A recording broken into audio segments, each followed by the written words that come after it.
అందరికీ గణేష్ శుభాకాంక్షలు. మీరందరూ కూడా సాంస్కృతిక కార్యక్రమాల కోసం వేచి ఉన్నారని తెలుసు.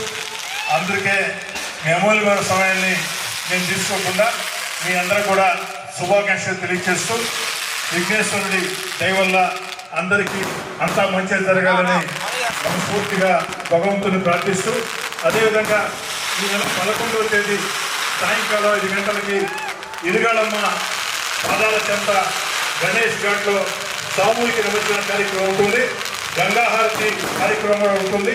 11వ తారీఖున నెల్లూరు నగరంలో ఉన్నటువంటి అందరూ కూడా ఏదైతే ఇరగాళమ్మ గుడి గణేష్ ఘాట్ ఆ యొక్క గంగాహారతిలో సామూహిక గణేష్ నిమజ్జనం పాల్గొనాలని కోరుకుంటూ మీ అందరి వద్ద సెలవు తీసుకున్న గణేష్ మహారాజ్కి జై.